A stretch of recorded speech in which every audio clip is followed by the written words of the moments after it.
यहाँ से स्टार्ट करेंगे। जो विजन है इसका टेस्ट नंबर यहाँ पर 2 है, ठीक है।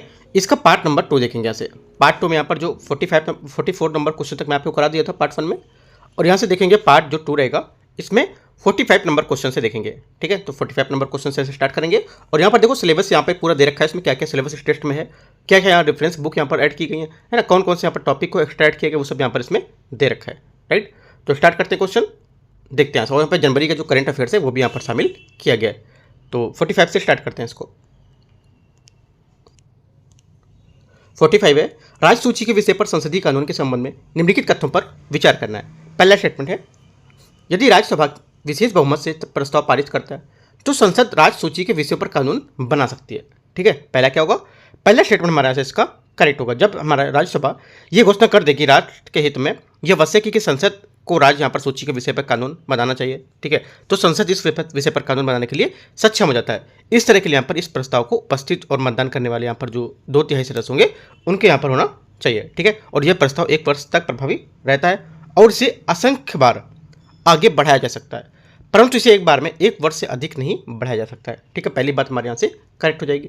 दूसरी बात, ऐसे कानून अनिश्चित काल तक के लिए लागू रहते हैं जब तक कि उन्हें संसद में निरस्त न किया जाए। सेकंड बात हमारा गलत है, क्योंकि ऐसे प्रस्ताव के तहत यहाँ पर बनाया गया कानून जो होगा ये वैध न रहने की तिथि से 6 माह तक के बाद स्थायी नहीं रहेगा, ठीक है। 1 साल तक यहाँ पर अनिश्चित काल भी नहीं होगा, 6 माह के बाद यहाँ पर जो रहेगा ये प्रभावी नहीं रहता है, तो यहाँ से ये गलत हो जाएगा। एक बार संसद द्वारा ऐसा कानून अधिनियमित कर दिए जाने के बाद राज्य विधानमंडल की उस विषय पर कानून बनाने की शक्ति समाप्त हो जाती है। तीसरा क्या होगा, तीसरा स्टेटमेंट बनाने से इसका गलत होगा, क्योंकि यहाँ पर यह प्रावधान राज्य विधानमंडल के समान जो विषय है उस पर कानून बनाने की शक्ति प्रतिबंधित कर दी गई है, ठीक है, प्रतिबंध नहीं करता है। और ये राज्य के जो हमारे कानून होते हैं उसके संसद के कानून के बीच असंगति की स्थिति में संसद का कानून अभिभावी माना जाएगा, ठीक है। यहाँ पर ये स्टेटमेंट भी गलत हो जाएगा। आंसर सिर्फ पहला स्टेटमेंट यहाँ से हमारा राज्य सूची के विषय में कानून बना सकता है, ये वाला बात यहाँ से करेक्ट है पहली, बाकी तीनों बातें यहाँ से इसकी गलत है। आंसर हो जाएगा 45 का यहाँ से ओनली 1 से ये पूछा है तो ए यहाँ से करेक्ट आंसर हो जाएगा। 45 हो गया। 46 नंबर, निम्नलिखित कथनों पर विचार करना है।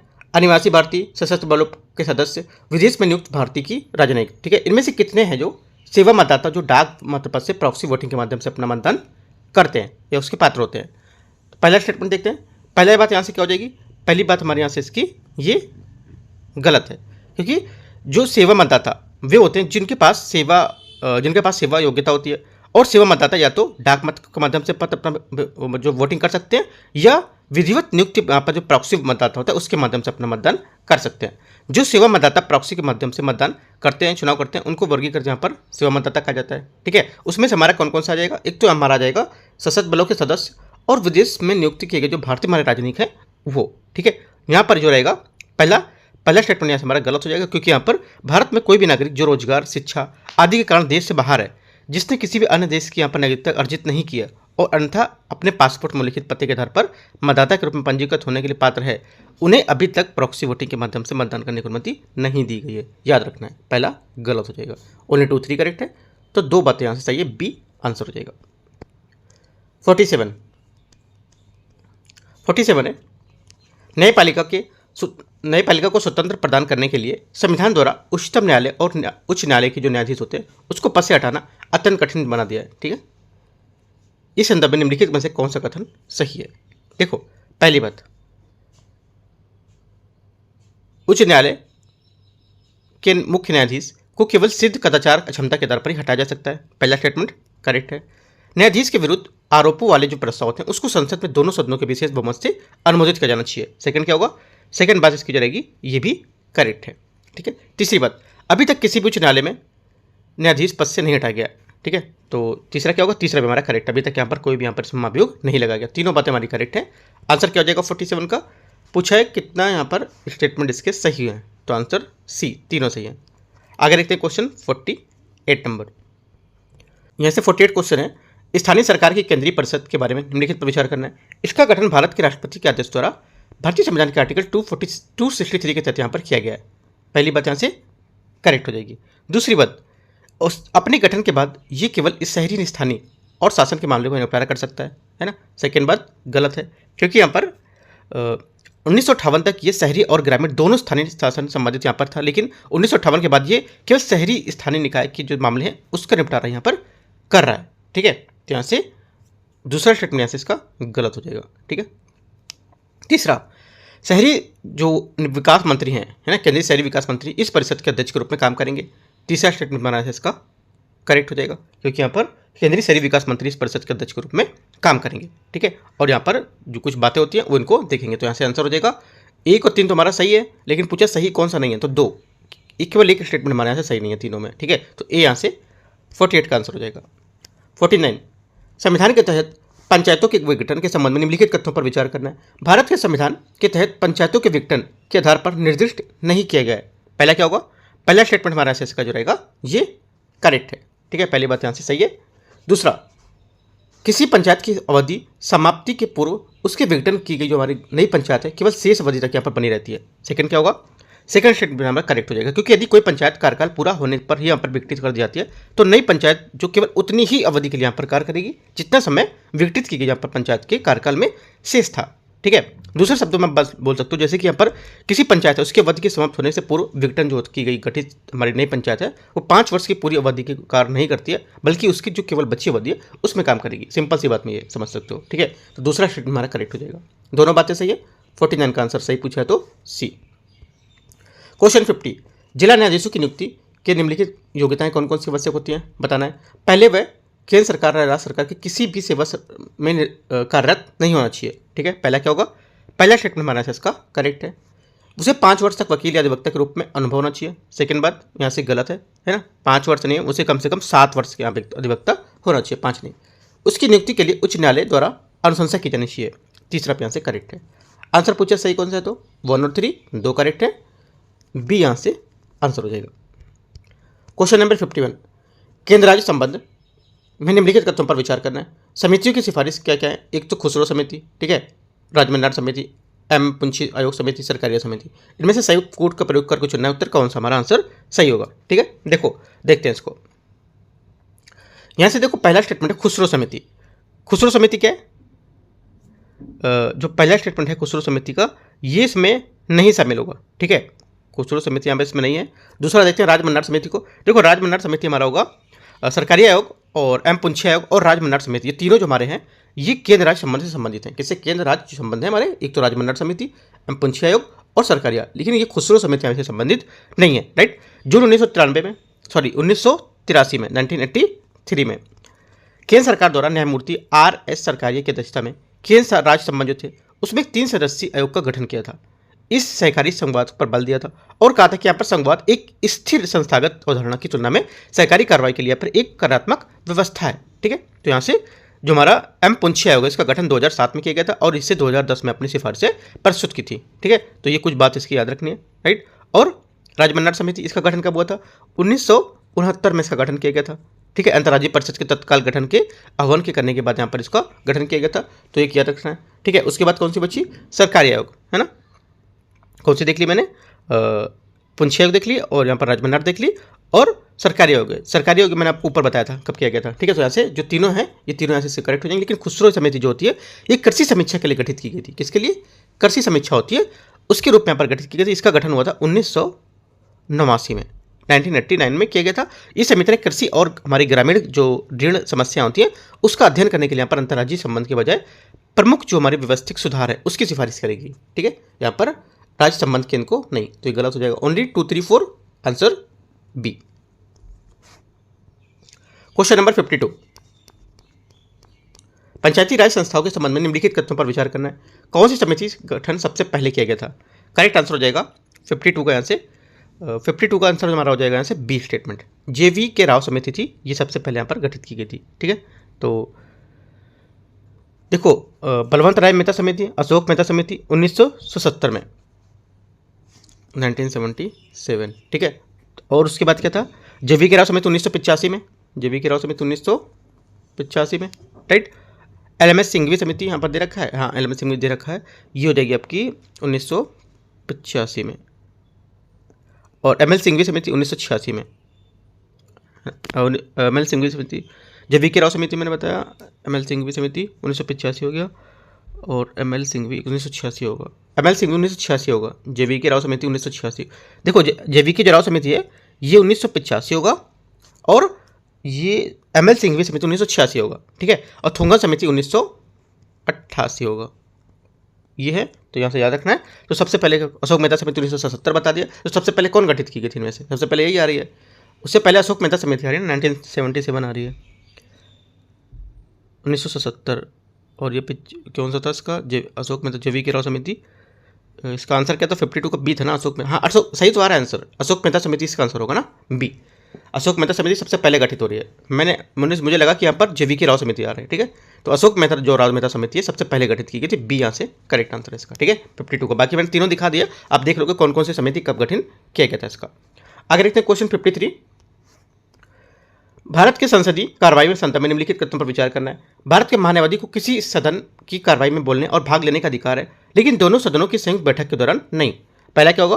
पहला स्टेटमेंट हमारा यहाँ से गलत हो जाएगा, ठीक है। पहला स्टेटमेंट से गलत है क्योंकि सदन का सदस्य होने के अतिरिक्त यहाँ पर जो प्रत्येक मंत्री और भारत के महान्यायवादी होते हैं उसको इस बात का अधिकार होता है कि यहाँ पर वह सदन में अपने विचार व्यक्त कर सकता है, सदन की कार्रवाई में भाग ले सकता है, दोनों सदनों की संयुक्त बैठक के पास भाग ले सकता है, राइट।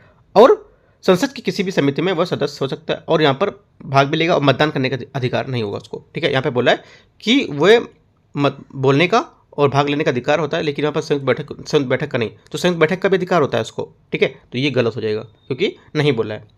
एक मंत्री जो किसी सदन का सदस्य नहीं है वो किसी सदन की कार्रवाई में भाग नहीं ले सकता, गलत है। वो भी वहाँ पर भाग ले सकेगा, यह बात गलत बोली है क्योंकि एक मंत्री जो किसी भी सदन का सदस्य नहीं है दोनों सदन की जो कार्रवाई है उसमें भाग ले सकता है। यहाँ ये ध्यान दिया जाना चाहिए कि यहाँ पर कोई भी मंत्री जो है संसद के किसी भी सदन में सदस्य बने बिना भी यहाँ पर 6 महीने तक यहाँ पर मंत्री रह सकता है।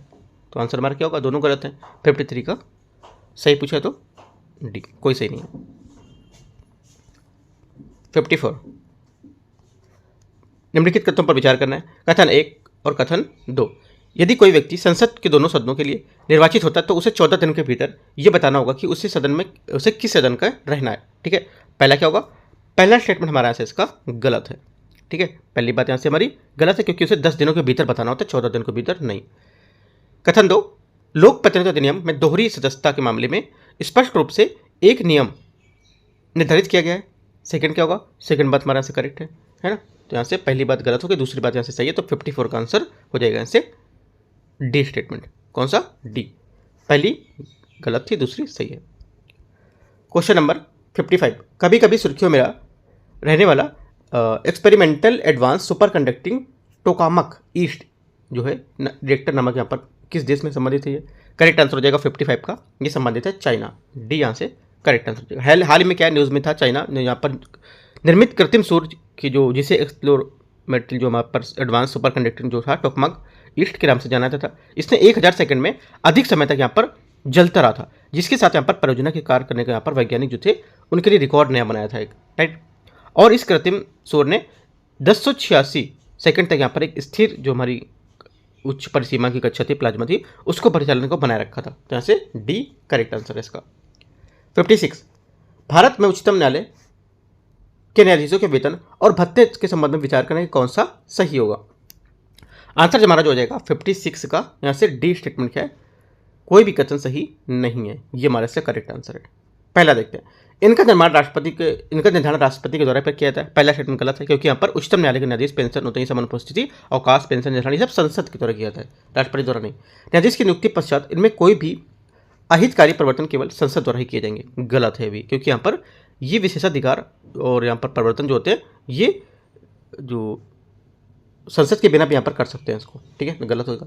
ये भारत के लोक लेखा पर भारित होते हैं, ये भी हमारा स्टेटमेंट गलत होगा क्योंकि ये वेतन पेंशन भरते जो होते हैं संचित नीति भारी होते हैं, लोक लेखा पर नहीं, ये भी गलत हो गया। तीनों बातें गलत हैं, हमारा डी यहाँ से करेक्ट आंसर। 57 दिनेश गोस्वामी समिति और बोहरा समिति और तनख्वाह समिति की सभी संबंधित है किससे?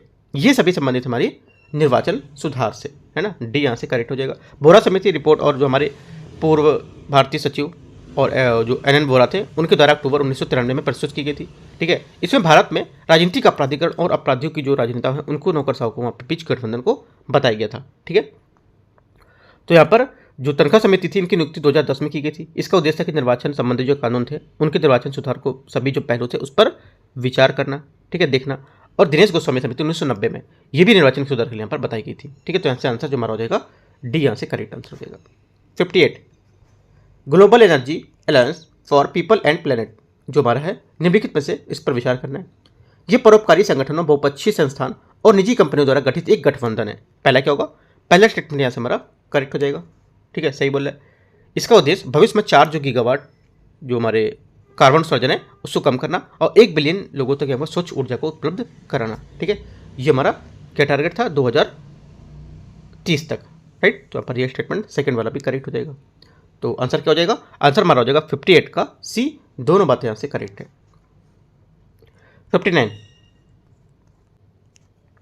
यहाँ से 59 क्वेश्चन है, वीरता पुरस्कार के बारे में निम्नलिखित पर विचार करना है। पहला, ये रक्षा मंत्रालय की अंतिम स्वीकृति के बाद किसी व्यक्ति को प्रदान किए जाते हैं। पहला क्या होगा, पहला स्टेटमेंट हमारा गलत है क्योंकि राष्ट्रपति की स्वीकृति के बाद यहाँ पर दे जाएंगे कि रक्षा मंत्रालय, तो ये गलत हो जाएगा। असैन्य नागरिक वीरता पुरस्कार के लिए पात्र नहीं होते हैं। सेकंड क्या होगा, सेकंड यहाँ से गलत है क्योंकि यहाँ पर सभी क्षेत्रों के लिए यहाँ पर जो है उसमें असैन्य नागरिक और केंद्रीय अर्धसैनिक बलों के लिए यहाँ पर भी सुरक्षा बल हो गए, उनके लिए भी यहाँ पर माने जाएंगे। तो यहाँ पर सदस्य होते हैं, तो ये बोले इसका पात्र नहीं है, तो गलत हो जाएगा। तीसरा, सभी वीरता पुरस्कार मरणोपरांत दिए जा सकते हैं, करेक्ट है। अगर बोलता सभी मरणोपरांत दिए जाते हैं तो गलत होता, क्योंकि सिर्फ मरणोपरांत के बाद दिए जाएंगे, लेकिन यहाँ पर जब मरणोपरांत है उसके बाद दे सकते हैं, है ना, तो यहाँ से करेक्ट है। आंसर क्या होगा, सही कौन सा है, तो ओनली 3 सी करेक्ट आंसर है। 60 नंबर, मंत्रिमंडल समिति के संबंध में निम्नलिखित कथनों पर विचार करना है। ये संविधानेतर निकाय है जिनका उल्लेख संविधान में नहीं है। पहला क्या होगा 60 का, पहला स्टेटमेंट यहाँ से इसका करेक्ट हो जाएगा। दूसरा, सभी मंत्रिमंडल समिति की अध्यक्षता प्रधानमंत्री द्वारा की जाती है। सेकंड क्या होगा, सेकंड यहाँ से गलत है क्योंकि इसका नेतृत्व हमारा जो होता है अधिकतर प्रधानमंत्री द्वारा किया जाता है, लेकिन कभी कभी क्या कैबिनेट मंत्री विशेषकर गृह मंत्री, वित्त मंत्री भी इसके अध्यक्ष के रूप में काम करते हैं, लेकिन प्रधानमंत्री इस समिति के सदस्य हैं तो इसे अनिवार्य रूप से यहाँ पर इसकी अध्यक्षता करते हैं। तो यहाँ से जो पहला होगा सेकंड होगा ये गलत हो जाएगा, तो ओनली 1 करेक्ट है। तो आंसर हमारा हो जाएगा 60 का, ये यहाँ से सही है। 61, प्राय सुर्खियों में रहने वाला कोकबोरोक भाषा निम्नलिखित में से किस राज्य से संबंधित है, भारत के किस राज्य से संबंधित है, करेक्ट आंसर हो जाएगा 61 का, ये संबंधित है त्रिपुरा, सी यहाँ से इसका करेक्ट आंसर हो जाएगा। हाल ही में त्रिपुरा में कोकबोरोक यहाँ पर भाषा का विकास के लिए एक लैंग्वेज मैपिंग यहाँ पर कर रहा है ना। कोकबोरोक हमारा बोरोक लोगों की एक भाषा है जिन्हें भौगोलिक रूप से त्रिपुरी के नाम से यहाँ पर जाना जाता है। ये 19 जनवरी 1979 को अधिसूचित त्रिपुरा राज्य की जो भाषा है उसमें से एक बताया गया था। ठीक है, त्रिपुरा राज्यों के ऐतिहासिक जो हमारे अभिलेख है उसमें राज जो रत्नाकर नामक पुस्तक एक लिखा जाना शुरू किया गया था। कोकबोरोक शब्द 2 शब्दों से मिलकर बना है, एक कोक जिसका अर्थ है मौखिक और एक बोरोक जिसका अर्थ होता है यहाँ पर लोग, राइट, जो या मानव। तो यहाँ से जो आंसर हो जाएगा इसका 61 का सी करेक्ट है। 62, ये खिलौने आंध्र प्रदेश के कारीगर द्वारा बनाए जाते हैं और पारंपरिक खिलौने होते हैं।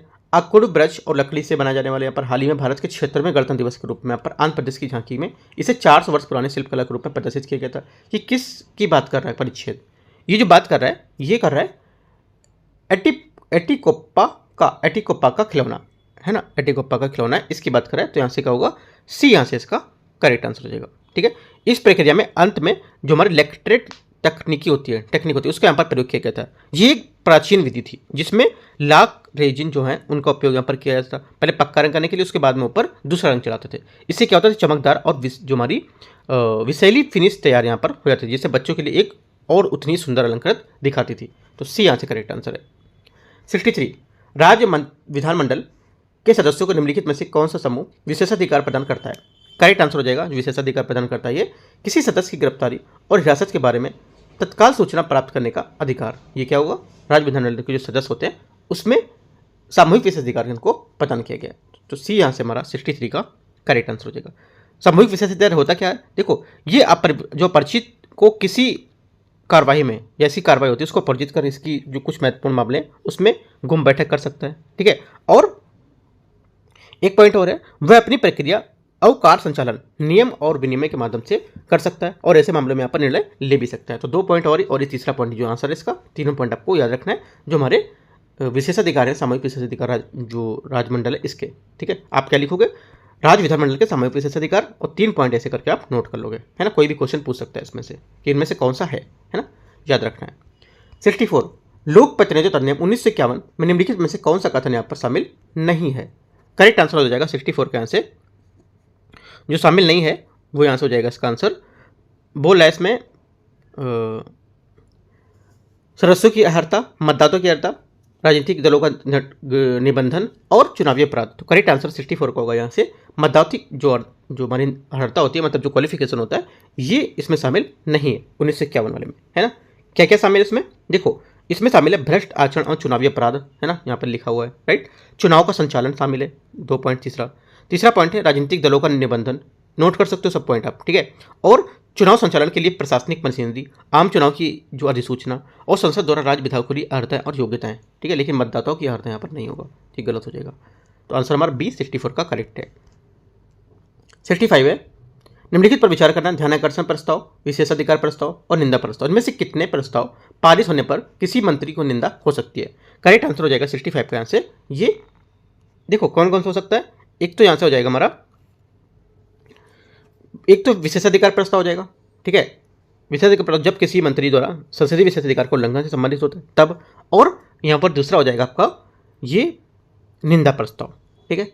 विशेषाधिकार और निंदा, ध्यानाकर्षण प्रस्ताव इसमें नहीं होगा, राइट, याद रखना है। ध्यानाकर्षण प्रस्ताव इससे सदन का कोई सदस्य यहाँ पर पीठासीन अधिकारी की अग्रिम अनुमति से मंत्री के यहाँ पर ध्यान की जो अवलंबनी लोक महत्व होते हैं उसके मामले में स्पष्ट कर सकता है, पेश कर सकता है। तो यहाँ से 2-3 इसका करेक्ट आंसर हो जाएगा। 65 का बी यहाँ से सही आंसर है।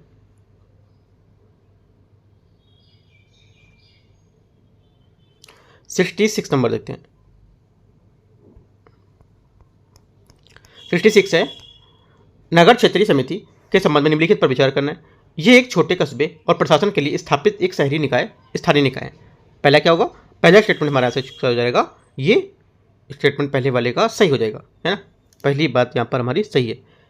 दूसरा, इससे संबंधित राज्य में एक सांविधिक निकाय के रूप में स्थापित किया जाता है, ठीक है। मतलब जो इससे संबंधित राज्य के जो हमारे एक सांविधिक निकाय हैं उसके रूप में स्थापित किया जाएगा, किसे, नगर क्षेत्रीय समिति को लेकर, ठीक है। तो पहला सेकंड क्या होगा, सेकंड बात भी हमारे यहाँ से इसकी करेक्ट हो जाएगी, राइट। दोनों बातें क्या एकदम सही है, क्योंकि यहाँ पर देखो नगर क्षेत्रीय जो होती है ये समिति छोटे कस्बों और प्रशासन के लिए गठित की जाती है। ये एक उप नगर पालिका आधिकारिक इकाई होती है। इससे जल निकासी, ठीक है, जल निकासी, सड़कें, मार्ग, है ना, प्रकाश व्यवस्था, संरक्षण, ये सब के लिए यहाँ पर इसमें जिम्मेदारियाँ दी जाती हैं इसको, ठीक है। तो आंसर दोनों बातें इसकी करेक्ट है, याद रखना है। 66 का सी। 67 नंबर देखते हैं। विधान परिषद के संबंध में निम्नलिखित तथ्यों पर विचार करना है। विधान परिषद के सदस्य के रूप में निर्वाचित होने के लिए किसी व्यक्ति को संबंधित राज्य के विधानसभा के जो निर्वाचित क्षेत्र होता है उसमें निर्वाचक होना चाहिए।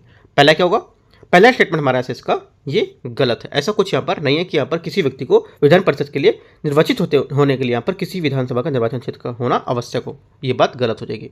दूसरी, धन विधेयक को विधान परिषद में 14 दिनों तक के लिए वापस भेजना होता है। सेकंड क्या होगा, सेकंड बात भी करेक्ट है। तीसरा, विधान परिषद का सदस्य राज्य सरकार में मुख्यमंत्री या मंत्री नहीं बन सकता है। तीसरा हमारा स्टेटमेंट यहाँ से गलत होगा, क्योंकि संविधान के अनुसार मुख्यमंत्री राज्य विधानमंडल के दोनों सदनों में किसी एक का सदस्य हो सकता है, तो यहाँ से इसमें बन सकता है। तो यहाँ से गलत हो जाएगा बात। ओनली 2 करेक्ट है। कितने सही है, सिर्फ एक बात सही है 67 की, ठीक है। आगे क्वेश्चन देखते हैं 68 नंबर।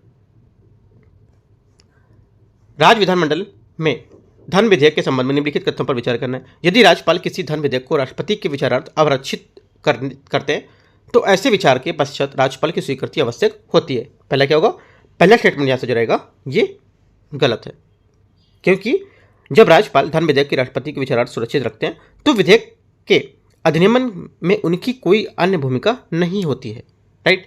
और ये राष्ट्रपति विधेयक पर अपनी स्वीकृति दे सकते हैं और ये अधिनियम बन जाता है। तो इसका तात्पर्य कि अब राज्यपाल की स्वीकृति की आवश्यकता नहीं पड़ेगी, तो ये गलत हो जाएगा। राज्यपाल राज्य विधानमंडल के पुनर्विचार के लिए धन विधेयक को वापस नहीं कर सकता, ये स्टेटमेंट करेक्ट है, वापस नहीं करेगा, एकदम अनुमति उसकी पेश की जाएगी। तो यहाँ से सेकंड बात सही हो जाएगी। आंसर 68 का पूछे कौन सा सही नहीं है, तो केवल एक मतलब गलत पूछा था, ये यहाँ से आंसर हो गया। 69, राज्यसभा के सभापति के रूप में उपराष्ट्रपति की भूमिका पर संदर्भ में विचार करना है आपको। पहला स्टेटमेंट देखते हैं। संवैधानिक उपबंधों और संसद की प्रक्रिया संबंधी जो नियम है उसकी व्याख्या करने के उसके पास अंतिम अधिकार होता है, पहला सही हो जाएगा। दूसरा, उनके निर्णय कानूनी रूप से बाध्यकारी मिसाल के रूप में काम करते हैं, ये भी स्टेटमेंट हमारा सही हो जाएगा। दोनों स्टेटमेंट यहाँ से सही है। तीसरा, राज्यसभा के सभापति को 10वीं सूची के तहत किसी सदस्य के रूप में आयोग घोषित करने का अधिकार नहीं है, यह स्टेटमेंट हमारा गलत है, क्योंकि इसको अधिकार है, है ना, ये बोला अधिकार इसको नहीं दिएगा तो गलत हो जाएगा। ओनली 1 2 करेक्ट है स्टेटमेंट, तो 69 का आंसर हमारा कितने सही है, 2 स्टेटमेंट सही है, बी। 70 नंबर क्वेश्चन, किसी राज्य विधानसभा का सदस्य बनने के लिए आवश्यक निम्नलिखित पात्रता जो शर्तें होती हैं क्या होती हैं, उस पर विचार करना है। उम्मीदवार को जो संबंधित हमारे राज्य के किसी भी विधानसभा क्षेत्र के निर्वाचन होना चाहिए। पहला क्या होगा, पहला स्टेटमेंट यहाँ से हमारा इसका जाएगा ये करेक्ट है, पहली बात यहाँ से सही है, ठीक है, क्योंकि यहाँ पर विधानसभा सदस्य बनने वाला व्यक्ति संबंधित राज्य विधानसभा का क्षेत्र का निर्वाचक होना चाहिए। उम्मीदवार की आयु 30 वर्ष होनी चाहिए। सेकंड यहाँ से गलत है, क्योंकि उम्मीदवार की जो हमारी आयु है ये विधानसभा के स्थान के लिए यहाँ पर कम से कम 25 वर्ष और विधान परिषद के स्थान पर कम से कम 30 वर्ष पर होनी चाहिए। यहाँ से ये स्टेटमेंट आपका गलत हो जाएगा। सही पूछा है तो ओनली 1, ये यहाँ से करेक्ट आंसर हो जाएगा 70 का। 71, भारत में राजनीतिक दलों के संबंध में निम्नलिखित पर विचार करना है। उन्हें चुनाव आयोग द्वारा निःशुल्क मतदाता सूची प्रदान की जाती है। पहला स्टेटमेंट क्या होगा, पहला स्टेटमेंट हमारा से इसका जाएगा ये पहली बात यहाँ से जो आपकी होगी ये करेक्ट है, ठीक है। दूसरी, उसे दल का चुनाव चिन्ह उपयोग पूरे भारत में अन्य किसी राज्य के दल द्वारा नहीं किया जा सकता है। सेकंड क्या होगा, सेकंड भी सही है, क्योंकि यहाँ पर राज्य या स्त्री दल के रूप में मान्यता यह सुनिश्चित करता है कि उसे दल का चुनाव चिन्ह पूरे भारत में किसी अन्य राजनीतिक दलों द्वारा उपयोग नहीं किया जाएगा, करेक्ट है। तीसरा, उन्हें अपने दल का कार्यालय स्थापित करने के लिए सरकार भूमि और या भवन प्राप्त होता है। तीसरा क्या होगा, तीसरा स्टेटमेंट हमारा आंसर जाएगा ये करेक्ट है, क्योंकि उन्हें राष्ट्रीय दलों को अपना कार्यालय स्थापित करने के लिए सरकार से भूमि या भवन प्राप्त होता है। यहाँ से करेक्ट हो जाएगा, तीनों बातें सही हैं। तो 71 का आंसर हमारा यहाँ से पूछा क्या है, कितने सही है ना, 71 में कितने सही, तो आंसर हमारा हो जाएगा 71 में सी, सभी तीनों करेक्ट है। 72, राज्य विधानमंडल के विशेष अधिकारों के अंतर्गत निम्नलिखित में से कौन सा व्यक्ति शामिल होता है। देखो इसमें जो व्यक्ति शामिल होता है यहाँ से हो जाएगा आपका, एक तो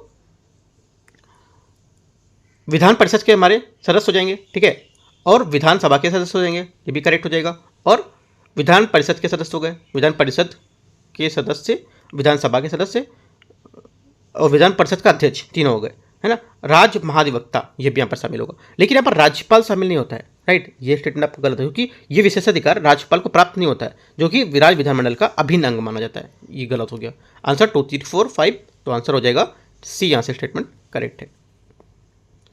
आगे क्वेश्चन 73 देखते हैं। निम्नलिखित कथनों पर विचार करना है। भारतीय संविधान की 4वीं अनुसूची के अनुसार राज्यसभा में अनुसूचित जातियों और अनुसूचित जनजातियों की सीटें आरक्षित की गई हैं। पहला स्टेटमेंट यहाँ से ये पहला स्टेटमेंट हमारा से इसका जो रहेगा ये क्या होगा, पहला स्टेटमेंट यहाँ से गलत होना चाहिए, हाँ पहला स्टेटमेंट यहाँ से गलत है, क्योंकि यहाँ पर राज्यसभा में अनुसूचित जाति और अनुसूचित जनजाति के लिए सीटें आरक्षित नहीं की गई हैं। अनुसूचित जाति अनुसूचित जनजाति के लिए कोई लोकसभा में सदस्य जो होता है ऐसी सीट का चुनाव नहीं लड़ सकता है जो उसके लिए आरक्षित नहीं है। ये भी करेक्ट है, आरक्षित नहीं होगी तो उसके लिए आप उसका चुनाव नहीं लड़ पाओगे, तो ये एक बात गलत है, क्योंकि कुछ सीटें आरक्षित होती हैं उसके लिए, उसके आप चुनाव लड़ सकते हो, ठीक है, सेकंड गलत रहेगा। तीसरा, किसी विशेष राज्य में राज्यसभा के लिए चुनाव लड़ने के लिए उम्मीदवार को उस विशेष राज्य का निर्वाचक होना चाहिए, राइट। तीसरा स्टेटमेंट हमारा गलत है, ऐसा कुछ नहीं, क्योंकि किसी विशेष राज्य के राज्यसभा के लिए चुनाव लड़ने के लिए उम्मीदवार को विशेष राज्य का निर्वाचक होना चाहिए। ये आवश्यकता 2003 में थी, अभी समाप्त कर दी गई थी, है ना, ऐसा भी नहीं है। तो तीनों बातें हमारे यहाँ से गलत हैं। आंसर क्या होगा 73 का डी, सही पूछा है तो कोई सही नहीं है, डी यहाँ से करेक्ट आंसर हो जाएगा। 74, हाल ही में केंद्र सरकार ने परमाणु ऊर्जा आयोग का पुनर्गठन किया है, इस संदर्भ में आपको विचार करना है। देखते हैं इसको, AEC है ना, यहाँ पर जो परमाणु ऊर्जा आयोग है इसकी स्थापना पहली बार 1948 में की गई थी। पहला क्या होगा, पहला स्टेटमेंट हमारा जो 74 है इसका जो रहेगा ये करेक्ट हो जाएगा, ठीक है, क्योंकि इसकी स्थापना पहली बार अगस्त 1948 में वैज्ञानिक अनुसंधान विभाग के अंतर्गत की गई थी, जिसे कुछ महीने पहले जून 1948 में पर बनाया गया था, ठीक है, तो पहला सही है। दूसरा, परमाणु ऊर्जा विभाग भारत सरकार के सचिव के पद का पदेनाध्यक्ष होता है। सेकंड क्या होगा, सेकंड बात यहाँ से जो हमारी लिखी है ये करेक्ट है। तीसरा, आयोग के सदस्यों की कुल संख्या 3 से कम और 15 से अधिक नहीं होगी, ठीक है। तीसरा क्या होगा, तीसरा भी बात सही है, क्योंकि आयोग के पूर्णकालिक और अंशकालिक सदस्य में आयोग के सदस्यों की कुल संख्या 3 और कम से कम यहाँ से 15 से अधिक नहीं होनी चाहिए। ये परमाणु ऊर्जा विभाग की नीति तैयार करने और इसके लिए जिम्मेदार माने जाते हैं। ये भी स्टेटमेंट हमारा करेक्ट है, चारों बातें सही है। 74 का आंसर हो जाएगा क्या, सभी चारों डी। आगे देखते हैं 75 नंबर क्वेश्चन। राज्यसभा में सदस्यों के कार्यकाल के संबंध में निम्नलिखित पर विचार करना है। संसद ने राज्यसभा के सदस्यों के कार्यकाल को निश्चित कर दिया है, ठीक है। पहला क्या होगा, पहला स्टेटमेंट यहाँ से हमारा करेक्ट हो जाएगा। इसके लिए 1/3 सदस्य हर दूसरे वर्ष सेवानिवृत्त हो जाता है। सेकंड क्या होगा? सेकंड बात भी करेक्ट है। दोनों बातें हमारी करेक्ट हैं राज्यसभा के बारे में। तो आंसर हमारा क्या हो जाएगा? दोनों इजी बात पूछी है ना, पहले आप राज्यसभा में सब चीज़ें पढ़ चुके हो, राइट। तो आंसर हमारा क्या होगा? आंसर यहाँ से हो जाएगा 1 और 2, दोनों यहाँ से सही है, ठीक है। आगे देखते हैं 76 नंबर क्वेश्चन को। निम्नलिखित में से जो मद होते हैं, ठीक है, मदों में कौन सी भारतीय संविधान की 11वीं सूची में शामिल है? करेक्ट आंसर हो जाएगा 76 में कौन कौन से शामिल है। देखो, एक तो हमारा हो जाएगा कृषि, भूमि सुधार का कार्यान्वयन, प्राथमिक और माध्यमिक मार्ग विश्वविद्यालय शिक्षा, ये भी शामिल है, सार्वजनिक वितरण प्रणाली शामिल है, लेकिन विवाह और हमारे विच्छेद प्रणाली ये शामिल नहीं है इसमें, ठीक है। तो हमारा आंसर क्या होगा? जो विवाह और हमारे विच्छेद जो संविधान में 7वीं सूची में बताया गया है कि ना, 7वीं सूची में और अनुसूची 3rd में, है ना। 7वीं सूची की सूची जो 3rd है उसमें यहाँ पर समवर्ती सूची के अंतर्गत विषय शामिल किए गए हैं, ये पर नहीं शामिल होगा 5वां वाला। तो 1, 2, 3, 4 हमारा आंसर होगा डी। क्वेश्चन नंबर 77, विनियोग विधेयक के संबंध में निम्नलिखित पर विचार करना है। विनियोग विधेयक के अधिनियमित होने तक सरकार भारत की संचित निधि से धन का आहरण नहीं कर सकती है। पहला क्या होगा? पहला स्टेटमेंट यहाँ से इसका करेक्ट हो जाएगा, क्योंकि यहाँ पर जो आर्टिकल 114 है, 114 जो है, ठीक है, इसमें यहाँ पर यह प्रावधान करता है कि भारत की संचित निधि से जो हमारी संबद्ध विनियोग है उसके सिवा यहाँ पर धन की निकासी नहीं होगी। तो पहली बात सही है। इसे लोकसभा या राज्यसभा में प्रस्तुत किया जा सकता है। सेकंड क्या होगा? सेकंड गलत है, क्योंकि बजट प्रस्तावों पर चर्चा अनुदान की मांग को लेकर यहाँ पर मतदान के बाद सरकार लोकसभा और विनियोग जो विधेयक है ये प्रस्तुत कर सकती है, इसे राज्यसभा में प्रस्तुत नहीं कर सकते। ओनली 1 करेक्ट है, आंसर ए 77। 78, हाल ही में सुर्खियों में रहा ग्लेन रॉकेट क्या है?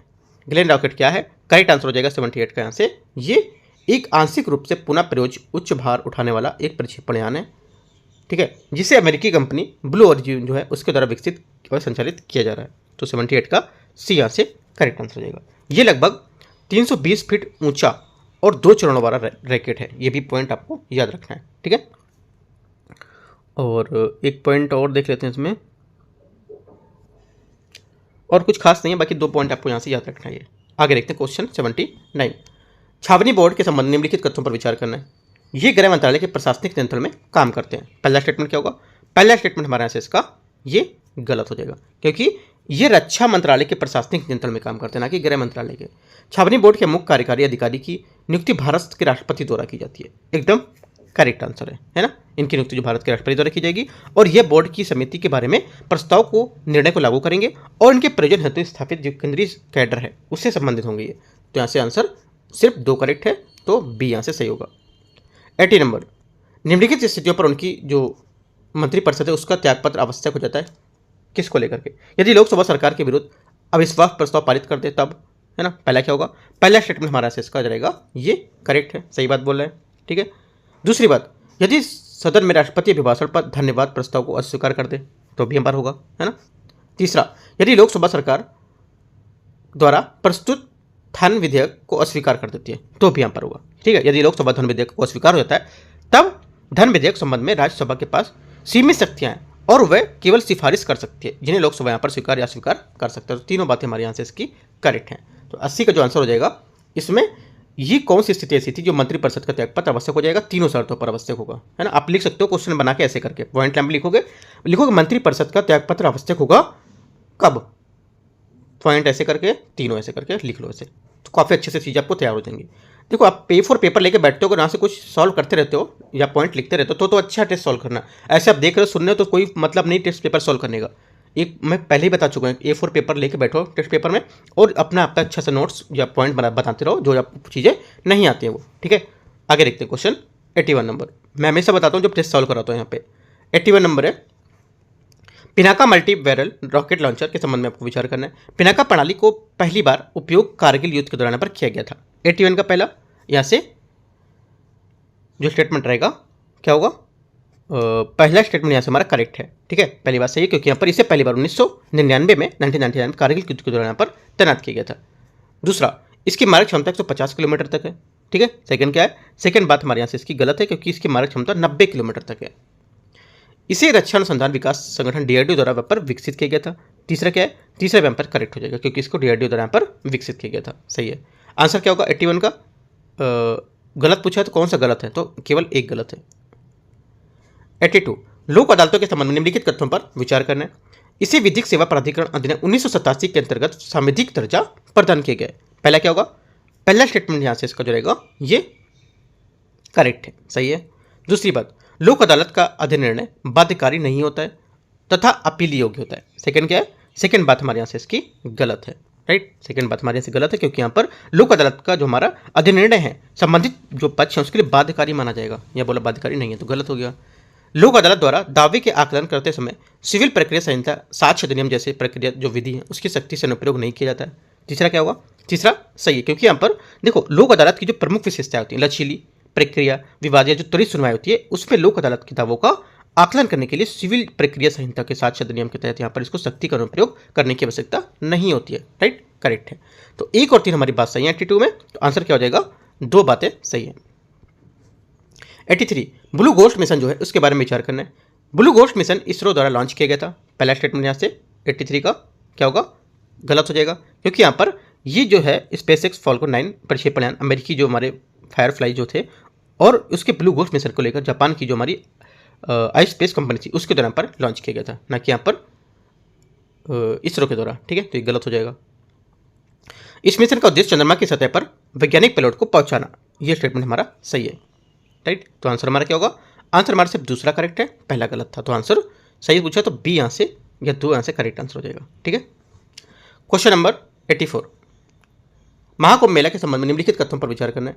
महाकुंभ 144 वर्षों बाद केवल प्रयागराज में ही आयोजित होता है। पहला स्टेटमेंट क्या होगा, पहला स्टेटमेंट हमारा 84 है, इसका यहाँ से ये जो पहली बात बोला है ये करेक्ट हो जाएगी, ठीक है, पहली बात यहाँ से करेक्ट है। दूसरा, कुंभ मेले को 2023 में यूनेस्को द्वारा अमूर्त विरासत जो रूप है उसके में मान्यता प्रदान की गई थी। सेकंड बात क्या है, सेकंड बात गलत है क्योंकि इसे 2017 में दी गई थी, ना कि 2023 में, तो ये गलत हो जाएगा। ओनली 1 करेक्ट है, आंसर यहाँ से 1 सही है। 85 इलेक्ट्रॉनिक वोटिंग मशीन ईवीएम के बारे में निम्नलिखित पर विचार करना है। देखते हैं इसको। इसे अवैध मतों की संभावना समाप्त हो जाती है। पहला क्या होगा, 85 का पहला स्टेटमेंट करेक्ट है। दूसरा, इसमें मतगणना की प्रक्रिया द्रुत हो जाती है, यह भी हमारा सही है क्योंकि यहाँ पर जो मतगणना है इसमें आसान और द्रुत हो जाता है। इसमें छपाई की लागत बहुत कम हो जाती है क्योंकि यहाँ पर प्रक्रिया में मतदान केंद्र में मतपत्र केवल 1 सीट की आवश्यकता होती है इसमें, ठीक है। तीसरा भी यहाँ से हमारा करेक्ट हो जाएगा। तीनों बातें हमारे करेक्ट हैं ईवीएम के बारे में। तो आंसर बोला कि कितने मतपेटी प्रणाली की तुलना में ईवीएम के लाभ हैं, है ना, तो यहाँ पे लाभ इसके हैं, तीनों सही हैं, तो सभी तीनों सही हैं, तो सी यहाँ से इसका करेक्ट आंसर हो जाएगा। 85 हो गया। 86 नंबर, निर्वाचन क्षेत्रों में परिसीमन के लिए परिसीमन आयोग को नियुक्त करने के लिए जो शक्ति है वो निम्नलिखित में से किसे प्रदान की गई है। ये प्रदान की गई है राष्ट्रपति को, डी यहाँ से करेक्ट आंसर हो जाएगा। परिसीमन आयोग की जो नियुक्ति भारत के राष्ट्रपति द्वारा परिसीमन जो अधिनियम 2002 है उसके प्रावधान के तहत यहाँ पर की जाती है। 87 नंबर, विधान परिषदों के संबंध में निम्नलिखित कथन पर विचार करना है, कौन सा सही होगा, ठीक है। सही स्टेटमेंट हमारा जो ये हो जाएगा, विधान परिषद की अधिकतम संख्या विधानसभा की कुल संख्या पर निर्भर करती है, एकदम करेक्ट बात है, ठीक है। तो आंसर हमारा हो जाएगा यहाँ से जो हमारी विधान परिषद है ये राज्य की विधानसभा की कुल सदस्य संख्या के 1/3, अगर विधानसभा के सदस्य नहीं पता होंगे हमको कितनी है तो उसकी कुल संख्या कितनी होगी उसने 1/3 तो नहीं पता चलेगा, तो उसी पर निर्भर करेगी। तो डी हमारे यहाँ से इसका करेक्ट आंसर हो जाएगा, ठीक है। 87 का डी। यहाँ से 88 है, भारतीय संविधान के तहत पंचायतों के सीटों के लिए आरक्षण के संबंध में विचार करना है। पहला, प्रत्येक पंचायत में अनुसूचित जाति और अनुसूचित जनजाति के लिए सीटें जो हमारी हैं पंचायत क्षेत्र में की कुल संख्या उनकी जनसंख्या के अनुपात में आरक्षित की जाएंगी, एकदम करेक्ट है क्योंकि उनकी जो जनसंख्या है उनके अनुपात में यहाँ पे इसको आरक्षण का प्रावधान करेंगे क्योंकि हमारा संसद के आर्टिकल जो संविधान के जो आर्टिकल 243D है उसमें यहाँ पर बात पंचायतों के सीटों का आरक्षण का प्रावधान करती है, ठीक है, पहली बात सही हो जाएगी। अनुसूचित जाति और अनुसूचित जनजाति की जो आरक्षित सीटें उसमें कम से कम 1/3 सीटें महिलाओं के लिए आरक्षित की जाती हैं, ठीक है, तो 1/3 आरक्षित महिलाओं के लिए, यह भी हमारा करेक्ट है। दूसरी बात भी। तीसरी बात, किसी राज्य का विधानमंडल पिछड़े वर्गों के पक्ष में किसी पंचायत सीटों के आरक्षण का कोई प्रावधान कर सकता है, ये भी हमारा स्टेटमेंट करेक्ट है। आरक्षण केवल समान श्रेणी की सीटों में ही नहीं बल्कि यहाँ पर अनुसूचित जनजाति उसके पिछड़े वर्ग की श्रेणी उसमें भी यहाँ पर कर सकते हैं, तो ये भी बात हमारी करेक्ट हो जाएगी। तीनों बातें हमारी सही है। तो आंसर क्या होगा, आंसर पूछा है, देखो यार पूछा, ध्यान से पढ़ना कोशिश, आप पूरा पता सही करने के बाद आंसर आप गलत कर जाते हो क्योंकि यहाँ पर पूछना क्या है, पूछ रहा कौन सा सही नहीं है, सब लोग मार जाएंगे, सभी तीनों सही नहीं है ना, मतलब देखो वो इससे हिंदी पढ़ लो, आप अपनी शुद्ध हिंदी से पढ़ लो कि पूछ रहा कौन सा सही नहीं, मतलब छोड़ दो, इसमें बोला कौन सा स्टेटमेंट आपका गलत है, तीनों में कौन सा गलत है, कोई गलत नहीं है, तो आंसर हमारा कोई नहीं हो जाएगा। इसका आंसर सभी तीनों नहीं होगा, इसका आंसर होगा कोई गलत नहीं है। गलत पूछे तो कोई गलत नहीं, सभी यहाँ पर सही है, इसलिए डी यहाँ से आंसर होगा। ठीक है, ध्यान से स्टेटमेंट पढ़ना है और ध्यान से आंसर मानना है क्या बोल रहा है। 89, पारदर्शी निर्वाचन जो प्रक्रिया है किसी भी कार्यशील लोकतंत्र के लिए महत्वपूर्ण है। निर्वाचन प्रक्रिया के संबंध में आपको विचार करना है। संविधान के अनुसार विघटित लोकसभा के अंतिम सत्र और नए सदन की जो पहली बैठक है उसके बीच 6 महीने का अधिक यहाँ पर समय नहीं हो सकता है। पहला क्या होगा, पहला स्टेटमेंट हमारा से इसका सही है। दूसरा, चुनाव कार्यक्रम की घोषणा के तुरंत बाद आदर्श आचार संहिता लागू हो जाती है। ये स्टेटमेंट क्या होगा, सेकंड वाला, ये भी करेक्ट है, क्योंकि यहाँ पर आयोग जो हमारा जो आयोग है ये समान तौर पर औपचारिक प्रक्रिया शुरू होने के कुछ सप्ताह पहले एक प्रेस कॉन्फ्रेंस चुनाव के लिए कार्यक्रम की घोषणा करता है और यहाँ पर उनके दल जो होते हैं उसके समर्थन के लिए यहाँ पर बात करता है। ठीक है, और आदर्श आचार संहिता लागू करने की घोषणा करता है जिससे यहाँ पर लागू हो जाती है। दोनों बातें सही है। 89 का आंसर सी करेक्ट हो जाएगा। क्वेश्चन 90, संघ और राज्यों की कराधान शक्तियों के संबंध में आपको विचार करने कौन सा सही होगा। ठीक है, पहला स्टेटमेंट देखते हैं। 90 का पहला स्टेटमेंट यहाँ से ये बोल रहा है, संसद के पास अनन्य रूप से समवर्ती सूची के तहत सूचीबद्ध विषय पर निर्धारण करने का अधिकार होता है। यह स्टेटमेंट गलत है, क्योंकि संसद और राज्य विधानमंडल दोनों को समवर्ती सूची में विषय पर निर्धारण कर सकते हैं, सिर्फ संसद नहीं। तो गलत हो गया। राज्य विधानसभाओं के पास तीनों सूचियों के में किसी भी स्पष्ट रूप से उल्लेख नहीं किए गए इस पर विषयों पर निर्धारण की शक्ति जो होती है। सेकंड भी गलत है, क्योंकि यहाँ पर कराधान की उपशेष शक्ति जो होती है ये अर्थात तीनों सूचियों में है ना सूचीबद्ध किए गए हैं। यहाँ पर बोला है कि जो तीनों सूचियों में से स्पष्ट रूप से नहीं किए गए तो गलत हो जाएगा, क्योंकि तीनों में किए गए थे। आंसर हमारा क्या होगा, दोनों गलत है। 90 का आंसर हमारा जो हो जाएगा डी यहाँ से करेक्ट है, कोई सही नहीं है। ध्यान से क्वेश्चन पढ़ना है, वो क्या बोला है क्या चीज़ है उसको लेकर करना है। ठीक है, देखो वही पॉइंट जो हम स्टेटमेंट पढ़ते हैं यही पॉइंट पे ही आंसर छिपा होता है, क्या आंसर है यहाँ पे इसका। ठीक है, तो ध्यान से क्वेश्चन पढ़ना है और ध्यान से समझना है क्या है। क्वेश्चन नंबर 91, संसद सत्र के सत्रावसान के संबंध में कौन सा कथन गलत है। गलत यहाँ पर जो स्टेटमेंट हमारा है, ये समान तौर पर सदन का पीठासीन अधिकारी होता है सत्रावसान के लिए अधिसूचित करता है ना। ये गलत, क्योंकि राष्ट्रपति जो होता है सत्र के सत्रावसान के लिए एक अधिसूचना जारी करता है। हालांकि राष्ट्रपति सत्र के दौरान भी सदन का सत्रावसान कर सकता है, तो यहाँ पर राष्ट्रपति होगा ना कि पीठासीन अधिकारी। तो गलत हो जाएगा। 92 यहाँ से लोकसभा में संघ राज्य क्षेत्रों का प्रतिनिधित्व किया जाता है किसके द्वारा। करेक्ट आंसर हो जाएगा 92 का यहाँ से ये प्रत्यक्ष रूप से निर्वाचित सांसदों के द्वारा यहाँ पर ये किया जाता है। ठीक है, 93 देखते हैं। निम्नलिखित कथनों पर विचार करना है। नियुक्ति के समय एक केंद्रीय मंत्री को संसद का सदस्य होना चाहिए। पहला क्या होगा, पहला स्टेटमेंट हमारा ऐसा हो जाएगा, ये गलत हो जाएगा। राइट, क्योंकि यहाँ पर एक मंत्री जो लगातार 6 महीने की अवधि तक संसद का सदन का सदस्य नहीं है वह भी मंत्री नहीं रहेगा। हालांकि ऐसा मंत्री जो होता है संसद सदस्य में MP भी बने बिना पर 6 महीने की अवधि को लेकर मंत्री के रूप में रह सकता है। MP मतलब जो मेंबर ऑफ पार्लियामेंट है। तो यहाँ से पहला स्टेटमेंट गलत हो जाएगा कि यहाँ पर बोला कि इसको संसद का सदस्य होना चाहिए, ऐसा कुछ नहीं है, आप 6 महीने बाद बन सकते हो। संविधान के केंद्रीय मंत्री को हटाने के लिए संबंध में विवरण प्रदान करना होता है। सेकंड बात क्या है, सेकंड बात हमारी करेक्ट है, क्योंकि आर्टिकल 75 के 2 में बात ये बताई गई कि संविधान केंद्रीय मंत्री को हटाने के संबंध में आपको विवरण प्रदान करना होगा, बताना होगा। ठीक है, तो यहाँ से ये बात सही हो जाएगी। तो आंसर हमारा क्या हो जाएगा 93 का बी, केवल 2 बात सही है। 94, राज्य विधान परिषद के बारे में निम्नलिखित पर विचार करना है। निर्वाचन के संबंध में कुल सदस्यों का छठा हिस्सा स्थानीय निकाय के प्रतिनिधित्व में निर्वाचित किया जाता है। पहला क्या होगा, पहला स्टेटमेंट हमारा ऐसे इसका जाएगा गलत है, क्योंकि यहाँ पर ये 1/3 छठा भाग नहीं 1/3 भाग तीसरा भाग कुल सदस्यों का 12वां हिस्सा ऐसे स्नातकों द्वारा पर निर्वाचित किया जाएगा जो कम से कम 3 वर्षों के राज्य में रह चुके हों। ये भी गलत है, क्योंकि यहाँ पर 1/12 भाग यहाँ राज्य में रह रहे हो 3 वर्ष में स्नातक निर्वाचित करते हैं, है ना। तो कम से कम 3 वर्षों तक राज्य में रहो, और ये जो 1/12वां हिस्सा था ये तो सही है, राज्य में रह रहे हो और 3 वर्ष तक स्नातक में निर्वाचित करते हो। तो यहाँ पर 3 वर्षों तक राज्यों में रह रहे हो बोला है ना, ये गलत होगा। ये बोला देखो इसका सही बात होती है 1/12 जो माता है 1/12 है, ये सदस्यों को राज्य में रह रहे 3 वर्ष तक के स्नातक, है ना, 3 वर्ष तक स्नातक कर रहे हो, राइट, और यहाँ पर निर्वाचित हो जाएंगे वो। तो यहाँ से क्या होगा, तो जो कम से कम 3 वर्षों तक राज्य में रह रहे हो बोला, 3 वर्षों तक निर्वाचन नहीं, 3 वर्षों तक राज्य में रह रहे हो, ऐसा नहीं है, ये गलत। राज्य में रह रहे हो, राज्य से मतलब नहीं है, 3 वर्षों तक यहाँ पर तुम्हारा जो था ये स्नातक कर रहे हो, है ना। तीसरी बात, 1/3 सदस्य, देखो ध्यान रखना है, देखो पॉइंट से गलत हो रहा था, 3 वर्षों तक राज्य में यहाँ पर लिखा दिया था, राज्य से कोई मतलब नहीं है इसका। 1/3 सदस्य उस विशेष राज्य के लोकसभा के सांसदों द्वारा निर्वाचित किए जा सकते हैं। तीसरी बात क्या होगी, तीसरी बात भी गलत है, क्योंकि 1/3 जो हमारे सदस्य हैं राज्य की विधानसभा के सदस्यों द्वारा उन व्यक्तियों द्वारा चुने जाएंगे जो विधानसभा के सदस्य नहीं होंगे। ठीक है, तो यहाँ से ये भी गलत हो जाएगा। तीनों बातें गलत है 94 की। आंसर हमारा सही पूछा है तो डी स्टेटमेंट कोई भी सही नहीं है। 95 भारतीय राज्य व्यवस्था के संबंध में विधानसभाओं के संबंधित निम्नलिखित में से विचार करना है विधानसभाओं के बारे में। पहला स्टेटमेंट यहाँ से, किसी राज्य के विभिन्न निर्वाचन क्षेत्रों में प्रतिनिधित्व का समानता में प्रत्यक्ष संविधान द्वारा पर अधिसूचित किया जाता है। पहला क्या होगा? पहला स्टेटमेंट करेक्ट है। दूसरे शब्दों में बोल सकते हो कि संविधान ये सुनिश्चित करेगा कि राज्य के विभिन्न जो हमारे निर्वाचन क्षेत्र हैं उसको समान प्रतिनिधित्व मिले, है ना। तो पहली बात सही है। 105वें संविधान संशोधन 2019 में आंग्ल भारतीय समुदाय के लिए पर सीटों का आरक्षण समाप्त कर दिया गया था। सेकंड बात क्या होगी? सेकंड बात यहाँ से गलत है क्योंकि 104वें संविधान संशोधन 2019 में यहाँ पर ये किया गया था, ठीक है। तो 105वां नहीं होगा, ये गलत हो जाएगा। सही पूछा तो केवल एक 95 का। 96 उच्चतम न्यायालय के न्यायाधीश के रूप में नियुक्त होने के लिए निम्नलिखित में से कौन सी अर्हताएं होती हैं? करेक्ट आंसर हो जाएगा इसमें जो अर्हता होती हैं, एक तो पहला उसकी आयु 35 वर्ष से अधिक नहीं होनी चाहिए। गलत स्टेटमेंट है हमारा क्योंकि संविधान के उच्चतम न्यायालय के जो न्यायाधीश है उसकी नियुक्ति के लिए न्यूनतम आयु यहाँ पर निर्धारित नहीं की गई है, गलत हो गया। किसी उच्च न्यायालय का ऐसे 2 या 2 से अधिक न्यायालय में लगातार कम से कम 5 वर्षों तक न्यायाधीश रहा हो। सेकंड क्या होगा? सेकंड करेक्ट है, ठीक है। तीसरी बात, किसी उच्च न्यायालय का कम से कम ऐसे 2 से अधिक यहाँ पर न्यायालयों को लगातार कम से कम 10 वर्ष तक अधिवक्ता रहा हो, ठीक है, उच्च न्यायालय में, है ना। तो उच्च न्यायालय में क्या होगा?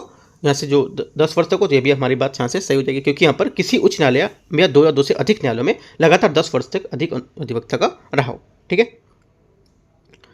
तो हमारा आंसर क्या हो जाएगा? आंसर हो जाएगा 2, 3 सही है, पहला गलत था। तो 2, 3 सही है, बी यहाँ से करेक्ट आंसर हो जाएगा। देखो कहाँ पर ये पॉइंट याद रखना है, कहाँ पर 5 वर्ष हमारा अधिवक्ता रहा हो और कहाँ पर हमारा 10 वर्ष अधिवक्ता रहा हो। ये दोनों पॉइंट आपको अलग अलग फ्रेम करके बड़े बड़े से लिख लेना है, कहाँ पर 5 वर्ष की जरूरत पड़ती है और कहाँ पर 10। जैसे यहाँ पर लिखा है, यहाँ पर ऊपर लिखा था सेकंड स्टेटमेंट में कि जो 5 वर्ष तक यहाँ पर कम से कम अधिवक्ता रहा हो, ठीक है, और नीचे लिखा था यहाँ पर 10 वर्ष तक। तो दोनों में डिफरेंस आपको याद रखना है, क्या डिफरेंस है, ठीक है। 97 देखते हैं। देखो टेस्ट लगाने का मतलब यही है कि आपको वो चीज़ें गलत जो हो रही हैं क्यों गलत हो रही है, वो चीज़ें आपको डिफरेंस पता होना चाहिए क्यों गलत यहाँ पर हो रही है ये।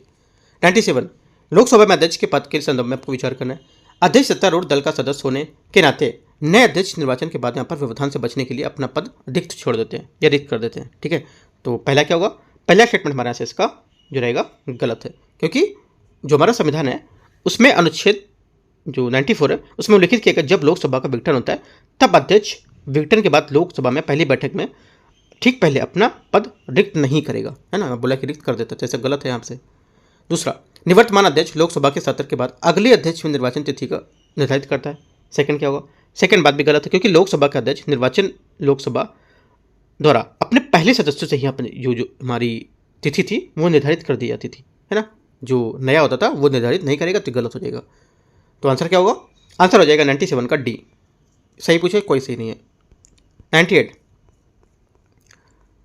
नगर निगम के संबंध में निम्नलिखित तथ्यों पर विचार करना है। नगर निगम का गठन बड़े शहरों जैसे कि दिल्ली, मुंबई, कोलकाता इत्यादि प्रशासन के लिए यहाँ पर किया जाता है। पहला क्या होगा? पहला हमारा जो स्टेटमेंट है 98 का यहाँ से ये करेक्ट हो जाएगा। दूसरा, राज्य के सभी नगर निगम के लिए एक समान अधिनियम होता है। सेकंड क्या होगा? सेकंड बात हमारी गलत है क्योंकि सभी के लिए एक समान यहाँ पर नियम नहीं लागू होता है, ये पृथक पृथक अधिनियम लागू हो सकते हैं। नगर निगम में 3 प्राधिकरण अर्थात परिषद, स्थायी समितियाँ और आयुक्त होते हैं। तीसरी बात हमारे यहाँ से करेक्ट है, राइट। तो आंसर अभी जहाँ पर नगर निगम है वहाँ पे आपको दिखा होगा, जैसे कि आप जो लोग कानपुर के रहने वाले हैं ना तो उनको ये सब बातें पता होगी। जो जहाँ पर कानपुर है या फिर लखनऊ है, जो बड़े बड़े सिटी में लोग हैं यहाँ पर इसको देखेंगे लेक्चर को, तो यहाँ पे इसमें जो तीसरा स्टेटमेंट को पता होगा। अगर यहाँ पर जो हाउस टैक्स जमा करते होंगे तो यहाँ पर सब चीज़ें शो करते हैं, तो यहाँ से इसका स्टेटमेंट तो ऐसे ही करेक्ट हो जाएगा आपका। इसलिए कहते हैं कि बाहरी ज्ञान भी थोड़ा बहुत जरूरी होता है, राइट। तो क्या होगा? 1 और 3 स्टेटमेंट यहाँ से करेक्ट है। 98 का बी यहाँ से सही हो जाएगा। क्वेश्चन 99 मंत्रिपरिषद में मुख्यमंत्री की भूमिका के संबंध में निम्नलिखित पर विचार करना है। मुख्यमंत्री के पास मंत्रियों के बीच विभागों का आवंटन करने का अधिकार होता है। पहला क्या होगा? पहला स्टेटमेंट यहाँ से हमारा करेक्ट हो जाएगा। दूसरा, मुख्यमंत्री की मृत्यु होने पर मंत्रिपरिषद स्वतः ही भंग हो जाती है। सेकंड बात भी करेक्ट होगा क्योंकि मंत्री अपने पद से त्याग पर दे देगा या पूरी तरह से मंत्रिपरिषद विघटन कर सकता है, क्योंकि यहाँ पर जब मुख्यमंत्री नहीं होंगे तब, और उसकी मृत्यु हो जाए या त्याग पर दे दे तब, है ना। तो यहाँ से दोनों स्टेटमेंट सही है। 99 का आंसर सही पूछा तो सी। लास्ट क्वेश्चन है 100 केंद्रीय मंत्रिमंडल समिति के संबंध में आपको विचार करना है। इस समिति के द्वारा लिए गए निर्णय स्वतः ही यहाँ पर मंत्रिमंडल पर बाध्यकारी होते हैं। पहला क्या होगा? पहला स्टेटमेंट हमारा से गलत है क्योंकि ये समितियाँ मंत्रिमंडल की ओर से निर्णय लेती है जिनकी मंत्रिमंडल द्वारा समीक्षा की जा सकती है, इसलिए ये निर्णय पूरी तरह से अंतिम नहीं होते हैं, है ना। और यहाँ पर ये जो बाध्यकारी नहीं होंगे तो गलत हो जाएगा। केवल कैबिनेट मंत्री ही इन समितियों के सदस्य बनने के अर्ह होते हैं, मतलब योग्यता होती है। मतलब ऐसा बोला है जो केवल कैबिनेट मंत्री होंगे वही सिर्फ यहाँ पर इनके पास क्वालिफिकेशन होती है कि इसके मंत्री बन सकते हैं। ठीक है, सेकंड क्या होगा, सेकंड बात भी गलत है, क्योंकि तदर्थ समिति को प्रधानमंत्री द्वारा समय समय पर उनकी अनिवार्यता और परिस्थिति की मांग को लेकर उसके अनुसार गठित कर सकता है और इसके सदस्य के रूप में कैबिनेट मंत्री को बना सकता है। ठीक है, गैर कैबिनेट मंत्री जो होते हैं वो भी इसकी सदस्यता यहाँ पर प्रबंधित नहीं कर सकते हैं, ये भी आप पर हो सकते हैं, इसमें शामिल हो सकते हैं, तो ये भी आपका सही हो जाएगा। ठीक है, तो क्या होगा आंसर, आंसर हमारा हो जाएगा जो दूसरा है, ये भी गलत है और पहला भी आपका यहाँ से गलत हो जाएगा। ठीक है, तो आंसर क्या होगा 100 का डी स्टेटमेंट यहाँ से हमारा करेक्ट होगा, जो केंद्रीय मंत्रिमंडल समिति है उसके बारे में। यहाँ पर बोला बाध्यकारी थे, गलत है, और यहाँ पर बोला सिर्फ यहीं आर होते तो गलत है, ये भी नहीं, सिर्फ यहाँ पर जो और भी यहाँ पर थे मैंने बताया वो भी आपके हो जाएंगे। तो दोनों हमारे स्टेटमेंट गलत है, 100 के डी यहाँ से करेक्ट आंसर हो जाएगा। ठीक है, देखो जो भी टॉपिक आपको थोड़ा सा डाउट लगता है वो एक बार आप जो भी टॉपिक है डाउट लगता है तो आपको क्या करना है, बुक लेना है, बुक उठा के वो टॉपिक को आपको अच्छे से जाके कवर करना है, और कुछ पॉइंट अगर आपसे एक्स्ट्रा और मिलते हैं तो आप नोट करना है अपने नोट्स में, जो मैंने बताया A4 पेपर लेके बैठते हो उसको लेकर के। ठीक है, यहाँ से एंड करते हैं इसको, आंसर हमारा यहाँ से 100 का डी था। ठीक है, all the best, thank you.